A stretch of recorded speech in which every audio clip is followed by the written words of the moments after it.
नमस्कार दोस्तों, मैं हूं डॉक्टर उपेश और आप देख रहे हैं फॉरेंसिक साइंस पे डॉक्टर उपेश।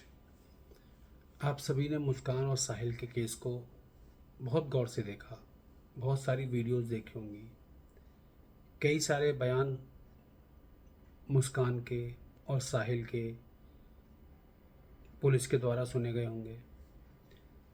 कई सारे बयान मुस्कान के माता पिता के द्वारा सुने गए होंगे कि किस तरीके से मुस्कान और साहिल ने मिलकर सौरभ यानी कि मुस्कान के पति की निर्मम हत्या की, उसकी बॉडी के कई टुकड़े किए और बॉडी के टुकड़े करने के बाद उनको एक सीमेंट से भरे ड्रम में डाल दिया। देखिए, मृत्यु क्यों की, इसके पीछे बहुत सारे कारण हैं। बता रहे हैं कि ये दोनों लोग, साहिल और मुस्कान, काफ़ी टाइम से रिलेशन में थे और नशे करते थे अलग अलग तरीके के, और इनके नशे की लत जो थी वो इतनी बड़ी थी कि सौरभ को ये चीज़ें पता थी और पसंद नहीं थी।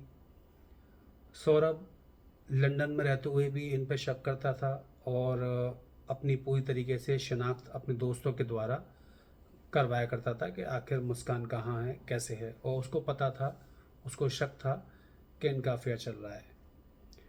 और मुस्कान और साहिल को ये पता था कि जब तक ये सौरभ रास्ते से नहीं हटेगा तब तक ये अपनी जो मज़ेदार ज़िंदगी, लग्जूरियस ज़िंदगी, नशे वाली, खुलेआम जी रहे हैं, वो नहीं जी पाएंगे। खैर, और भी बहुत से रीज़न नहीं होंगे, पर मेरा यहाँ पर जो आपके सामने आने का मेन रीज़न है कि आखिर ऐसी डेथ को अंजाम देने के पीछे फॉरेंसिक जो व्यू है वो क्या है।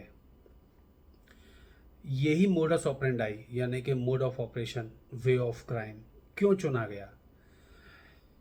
सुनते हैं जैसे कि मुस्कान ने पहले बहुत चीज़ें ट्राई की और ये नवंबर से ही इसे मारने का प्लान कर रही थी और बॉडी को डिस्कार्ड ऑफ करने की भी दोस्तों से पूछ रही थी कि अगर कभी ऐसा हो जाता है किसी का तो बॉडी को कैसे दफनाया जाए, क्या किया जाए, और इनको कोई सफलता हासिल नहीं हो रही थी क्योंकि हर जगह पकड़े जाने का शक था।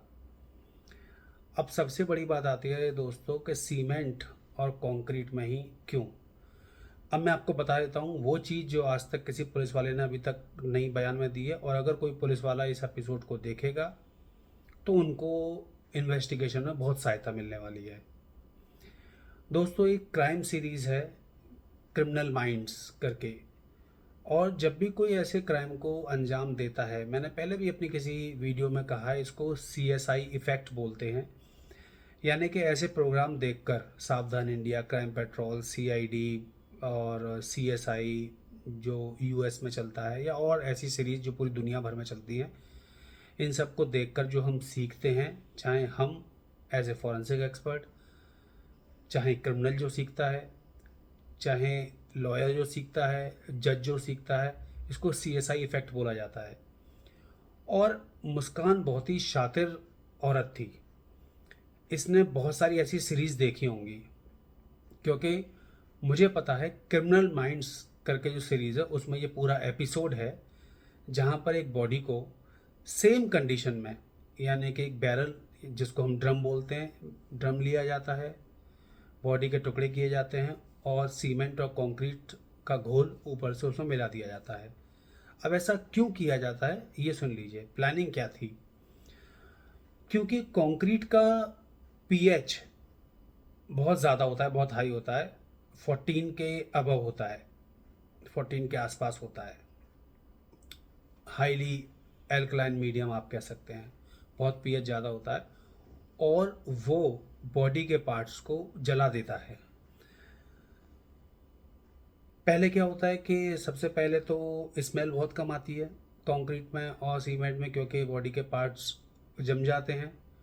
तो ये मारने के बाद 15 दिन तक बाहर गए, घूमने गए, इन्होंने सोचा होगा कि अब तक ये हो गया होगा, बॉडी के पार्ट्स काफ़ी अंदर जल चुके होंगे, क्योंकि बाहर अब तापमान भी बढ़ रहा है, टेम्परेचर, ड्रम ऊपर रखा हुआ है छत पे और सीमेंट का टेम्परेचर भी ज़्यादा हो रहा है।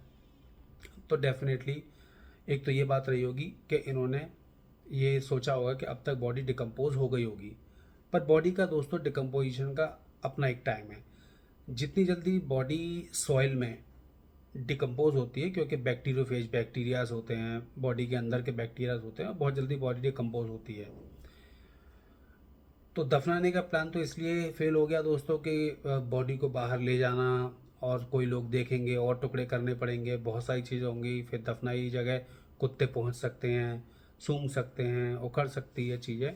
तो इन्होंने ये बहुत सीरीज़ देखी, ये दोनों बहुत शातिर थे और शायद ये पुलिस को पता भी नहीं है जिस सीरीज़ का मैं नाम बता रहा हूँ। और पुलिस भी अगर उस एपिसोड को देखेगी या आप लोग क्रिमिनल माइंड्स के उस एपिसोड को देखेंगे जहाँ पे कंक्रीट और बैरल का यूज़ किया गया, ड्रम का यूज़ किया गया, तो आपको पूरी स्टोरी समझ में आ जाएगी। हालांकि उस एपिसोड में पूरी सच्चाई नहीं दिखाई गई, वो थोड़ा सा फिक्टिशियस और उसको फिक्शियस बनाया गया है इस तरीके से करके कि बॉडी जो है बहुत जल्दी उसका डिकम्पोजिशन हो गया, ऐसा नहीं होता है। पर एक चीज़ ज़रूर है दोस्तों, वो चीज़ मानने की कि बॉडी जो कंक्रीट का तापमान होता है वो बहुत ज़्यादा होता है और बॉडी जल जाती है। तो बॉडी के पार्ट्स जलाने के लिए, यानी कि हर लगे ना फिट करी और रंग भी चोखा होए, यानी कि बॉडी को अंतिम संस्कार भी मिल जाए, जल भी जाए बॉडी और बॉडी के अवशेष भी ना मिले, बिल्कुल भी पहचान बनाए, इसलिए इन्होंने सीमेंट कंक्रीट का घोल इस्तेमाल किया और बॉडी के पार्ट्स को काटा। सबसे हैरानी की बात दोस्तों ये है कि किस तरीके से निर्मम हत्या की गई। साइकोलॉजिकल इम्पैक्ट भी है कि दोनों साइकोलॉजिकली भी, हम साइकोपैथ भी कह सकते हैं दोनों को, नशे की हालत में तो थे ही और नशा करने वाले लोग अक्सर ऐसे हो जाया करते हैं। तो साइकोपैथ थे और क्रिमिनल माइंड्स या ऐसी सीरीज़, बहुत सारी सीरीज़ देखी होंगी। अब पुलिस को यहाँ पे खोजना जो है वो ये है कि इनके मोबाइल में जो डंप डेटा मिलता है, डंप डेटा का मतलब इन्होंने क्या हिस्ट्री, जो सर्च हिस्ट्री मिलेगी और जो एपिसोड मिलेंगे उससे काफ़ी चीज़ें इनको साफ़ हो जाएगी। इन दोनों में से किसी एक के मोबाइल में ज़रूर मिलेगा या लैपटॉप अगर कोई है तो वहाँ मिलेगा। इन्होंने वो एपिसोड या ऐसे एपिसोड दोस्तों 3-4 बार देखे होंगे। और अगर आप किसी डिस्कशन फोरम पे जाएंगे जहाँ पर ऐसी चीज़ें डिस्कस की जाती हैं, वहाँ पर आपको इनके बखूबी आंसर मिल जाएंगे। तो जो कंक्रीट और सीमेंट का इस्तेमाल किया गया वो बॉडी को जलाने के लिए किया गया कि दिन ब दिन बॉडी के टिश्यूज़ जलते चले जाएंगे तापमान ज़्यादा होने की वजह से, और थोड़े दिन में ना स्मेल आएगी, ना बॉडी के अवशेष मिलेंगे, कुछ भी नहीं मिलेगा। उसके बाद ये सीमेंट तोड़कर कहीं फेंक देते। और एक चीज़ और, यहाँ पर बॉडी के टिश्यू यहाँ पर बहुत जल्दी गलने लग जाते हैं क्योंकि तापमान की वजह से जलने लग जाते हैं और उसमें से कुछ भी हासिल नहीं हो पाता। और एक और चीज़, गहरा तापमान, ज़्यादा तापमान होने की वजह से, क्योंकि 14 pH के साथ अगर आप देखेंगे और ऊपर ड्रम को रखा गया धूप में, तो 60-70 डिग्री का तापमान भी एक टाइम पर पहुंच सकता है और इससे ज़्यादा ही पहुंच सकता है अगर धूप ज़्यादा लगेगी तो इतने तापमान में जो टिश्यू हैं वो बिना स्मेल किए जल जाएंगे और उसमें से डीएनए का भी फिर पता नहीं चलेगा कभी भी। डीएनए भी वो इतना डीनेचर्ड हो जाएगा जलने के बाद, आप जानते हैं कि क्या होता है।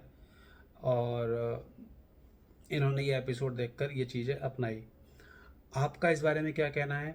क्योंकि हत्या बहुत ही निर्मम है, सज़ा भी उतनी ही कठिन होनी चाहिए क्योंकि ऐसे व्यक्ति समाज के लिए बहुत ही हानिकारक हैं। ऐसे व्यक्तियों का समाज में रहने का कोई हक नहीं, और अगर वो जेल से छूट के किसी तरीके से बाहर आ भी जाते या ये बच जाते किसी भी तरीके से, तो ये अगला शिकार कोई और बनाते क्योंकि एक बार ये सफल हो जाते। अब हुआ क्या दोस्तों कि अपराध बोधता यानी कि गिल्ट जो होती है इंसान के अंदर इतनी बड़ी होती है कि वो गिल्ट इंसान को अंदर अंदर खा जाती है। तो इसको आने के बाद गिल्ट हुआ, मुस्कान को अपने घर आने के बाद गिल्ट हुआ। इसने अपने माँ बाप से बात शेयर की, हालांकि माँ बाप से पहले बताया कि सौरभ के माँ बाप ने ही उसे मार दिया है, सामने बातें घुमाई। पर मुस्कान के माँ बाप थोड़े से चालाक निकले पिताजी, और उन्होंने अपनी बिलीफ में लेकर के मैं तेरा साथ दूंगा इस तरीके से लेकर बातें निकलवाई। दोस्तों कुछ भी हो, पर एक माँ का बेटा चला गया, एक अच्छा इंसान चला गया। और ये भी हमने देखा किस तरीके से CSI इफ़ेक्ट क्रिमिनल माइंड्स को, यानी कि क्रिमिनल के माइंड को इम्पैक्ट करता है। कुछ लोग अच्छी चीज़ें सीखते हैं इन चीज़ों को देख कर के। हम लोग फॉरेंसिक एक्सपर्ट क्राइम को पता करने के तरीके सीखते हैं कि किस तरीके से डिटेक्ट किया जाए, क्रिमिनल्स क्राइम करने के तरीके सीखते हैं। पर हर वो चीज़ जो दोस्तों टीवी में दिखाई जाती है वो सच्ची नहीं होती, सही नहीं होती।